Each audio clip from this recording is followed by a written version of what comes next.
As being a human being, we are always curious to the things which are happening around us. एक मनुष्य होने के नाते हम हमेशा उन चीज़ों के प्रति हमेशा जिज्ञासु रहे हैं जो हमारे चारों ओर घटित हो रही हैं। हम जानना चाहते हैं कि क्या हो रहा है, किस चीज़ से हमें फ़ायदा हो रहा है, किस चीज़ में हमारा इंटरेस्ट है। उस चीज़ को हम बहुत ज़्यादा बखूबी और गहराई से जानना चाहते हैं। हम जानना चाहते हैं कि कैसे कोई चीज़ होती है, इस नेचर में कैसे क्या चीज़ घटित होती है और क्यों घटित होती है।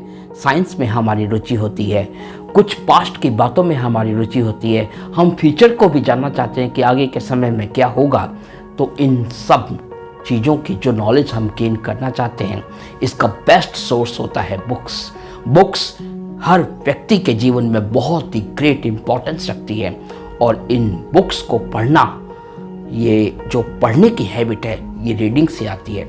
रीडिंग से ही आप एक बुक को पढ़ते हैं और समझते हैं और उसकी नॉलेज को गेन करते हैं। और रीडिंग एक व्यक्ति के जीवन में, एक स्टूडेंट की लाइफ में बहुत ग्रेट इम्पोर्टेंस रखता है। इसलिए इम्पोर्टेंस ऑफ रीडिंग, ये जो टाइटल है एक पैराग्राफ का, जो आज यहाँ पे मैं एक्सप्लेन करने जा रहा हूँ, आप सभी के जीवन में बहुत इम्पोर्टेंस रखता है। तो आइए इसको समझने की कोशिश करते हैं। इम्पोर्टेंस ऑफ रीडिंग, रीडिंग का महत्व, पढ़ने का महत्व, पढ़ाई का क्या महत्व है, पढ़ने का क्या महत्व है, इसको समझने की कोशिश करते हैं। Reading is a creative hobby. Books hold a mirror to society. They are the biggest store of knowledge. They can take the reader into past and even into future, making the present worthwhile. Reading great books in one's leisure is the biggest recreation. It removes one's ignorance and doubts. The reader becomes broad-minded towards others' cultures as his mental outlook becomes positive. Knowledge is molded into wisdom. The reader becomes a part of universality. He starts looking at humanity with oneness. A reader should be very careful in choosing books. He should read those books which can be digested. Just swallowing a book loses the charm of reading. This type of reading is just for reading's sake. A reading person should be curious, hungry for knowledge, and should enjoy reading. Only then he will be called a true reader, and everyone must become a true reader. तो reader कैसा होना चाहिए? Reader ऐसा होना चाहिए जिसको reading में मजा आए। रीडर ऐसा होना चाहिए जो नॉलेज का भूखा हो। रीडर ऐसा होना चाहिए जो अपने खाली समय को, जब भी उसे लगे कि मैं खाली हूँ, अभी जो चीज़ें उसके लाइफ में रीडिंग के अलावा अन्य चीज़ें भी होती हैं जो किसी के लाइफ में इम्पॉर्टेंट होती हैं, तो उन्हें करना भी बहुत ज़रूरी है हर व्यक्ति के जीवन में। तो मान लीजिए आप उन कामों को कर रहे हैं जो रीडिंग के अलावा कोई काम है, तो उनसे जब आप फ्री होते हैं, जब भी आप फ्री होते हैं, तो आपके अंदर एक भूख होनी चाहिए, एक तड़प होनी चाहिए कि जैसे ही मैं फ्री हूँ तो मैं बुक्स को लेके रीडिंग करना शुरू कर दूँ, ताकि मुझे अधिक से अधिक नॉलेज मिले या कुछ नया जानने को मिले। तो इस टाइप का होना चाहिए एक रीडर, ताकि उसे रीडिंग में मज़ा आए और रीडिंग करने में मैक्सिमम नॉलेज को वो गेन कर पाए। तो आइए समझते हैं इम्पोर्टेंस ऑफ रीडिंग को हिंदी में भी। Reading is a creative hobby. Reading एक रचनात्मक या सृजनात्मक हॉबी होती है। रीडिंग एक ऐसी हॉबी है जो आप में कुछ रचनात्मक इंटरेस्ट डाल देती है या कुछ रचनात्मक आपके अंदर उत्पन्न करती है, जिससे आप कुछ नया बनाने के काबिल बनते हो। Books hold a mirror to society. Books इस समाज का आईना है। जिस प्रकार आईना आपको अपनी असलियत दिखा देता है, वैसे ही इस समाज को अच्छे से समझने के लिए, उसको परखने के लिए बुक्स की रीडिंग करना बहुत आवश्यक है, क्योंकि बुक्स यहाँ पे मिरर टू सोसाइटी, सोसाइटी के लिए मिरर की तरह है, आपके लिए मिरर की तरह है। They are the biggest store of knowledge. Books knowledge का सबसे बड़ा स्टोर माना गया है। बुक्स नॉलेज का सबसे बड़ा भंडार माना गया है। बुक्स ही सबसे बड़े स्रोत हैं ज्ञान के। They can take the reader into past and even into future. Books एक पाठक को, एक रीडर को पास्ट में ले जा सकती हैं, पास्ट की बातों में ले जा सकती हैं, पास्ट की घटनाओं तक आपको पहुंचा सकती हैं और पास्ट की बातों से आपकी नॉलेज भर सकती है। साथ ही साथ बुक्स आपको फ्यूचर में भी ले जा सकती हैं, मेकिंग द प्रेजेंट वर्थवाइल। और ऐसा करते हुए वो आपके प्रेजेंट को योग्य बनाती हैं, आपके वर्तमान को काबिल बनाती हैं। Reading great books in one's leisure is the biggest recreation. एक व्यक्ति के जीवन में जब भी खाली समय हो, उस समय अगर वो रीडिंग करता है तो यह उसके लिए सबसे ज़्यादा मनोरंजनात्मक यानी मनोरंजन वाली बात होगी, सबसे ज़्यादा इंटरेस्टिंग बात होगी। It removes one's ignorance and doubts. Reading क्या करता है? रीडिंग एक व्यक्ति के जीवन की अज्ञानता को और उसके संदेहों को, उसके डाउट्स को दूर करता है, उसकी इग्नोरेंस को दूर करता है। The reader becomes broad minded towards others cultures as his mental outlook becomes positive. जो रीडर होता है वो रीडिंग करते करते, नॉलेज को गेन करते करते, जब नॉलेज उसके जीवन में काफ़ी आ जाती है और फिर वो और नॉलेज को गेन करता रहता है, तो वो ब्रॉड माइंडेड हो जाता है। वो बृहद सोच वाला हो जाता है, बड़ी सोच वाला हो जाता है, बड़े दिल वाला हो जाता है। छोटी सोच और घटिया मेंटेलिटी उसके दिमाग में कभी नहीं आती।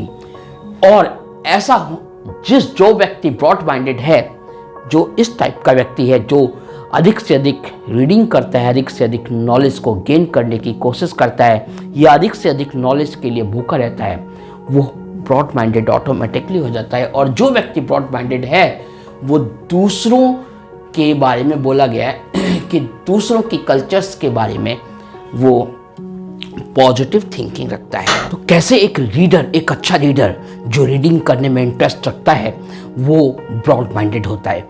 एक अच्छा रीडर ब्रॉड माइंडेड इसलिए होता है क्योंकि his mental outlook becomes positive, क्योंकि जो उसका मानसिक दृष्टिकोण है वो हमेशा सकारात्मक रहता है, उसका मेंटल आउटलुक पॉजिटिव रहता है।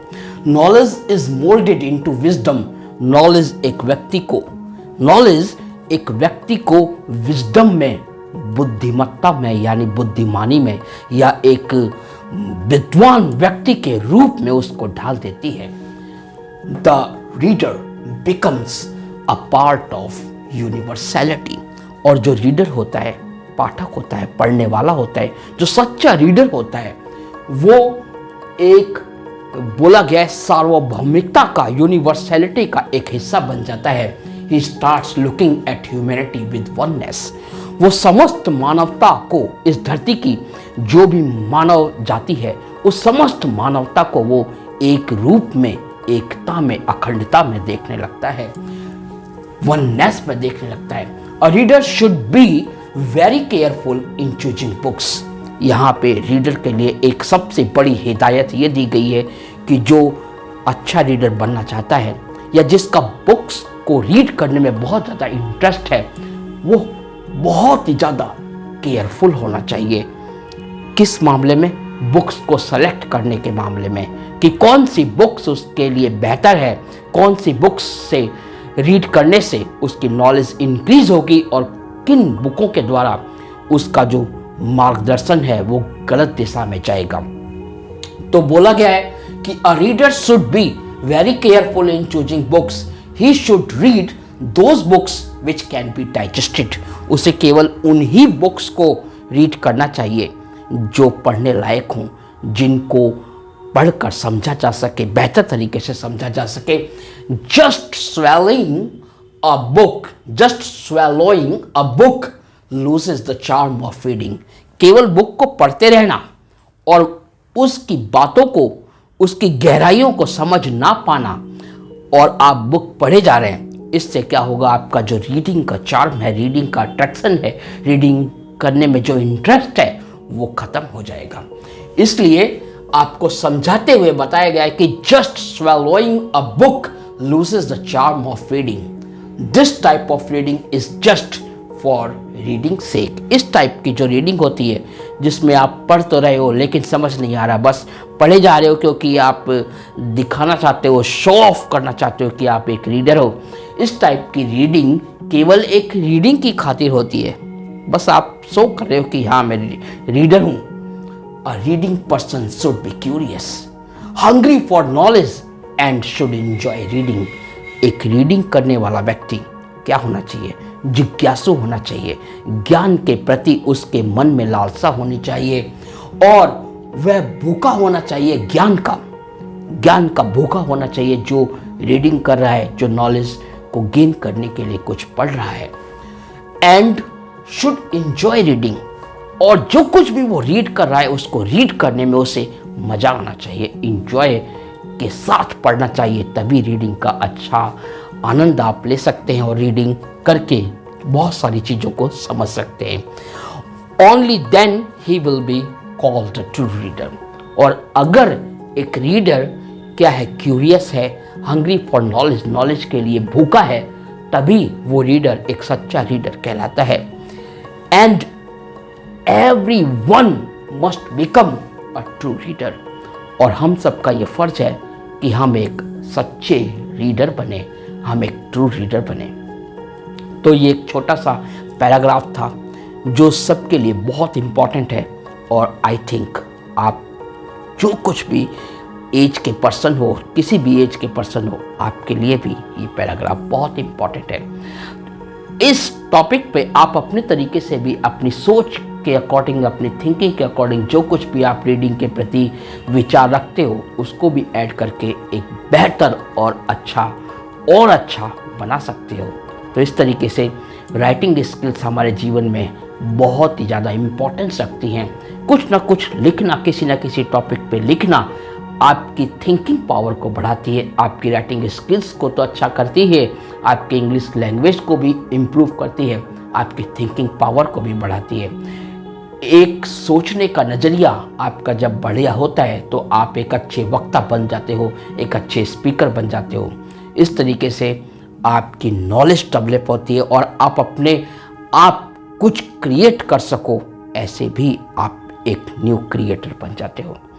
तो thanks for watching this video. और आपसे मैं ये कहना चाहता हूँ कि अगर आपने चैनल सब्सक्राइब नहीं किया है तो ज़रूर कर लीजिए। इसका कोई पैसा तो आपको लगता नहीं है, बस फ्री में आपको बटन दबाना है सब्सक्राइब का।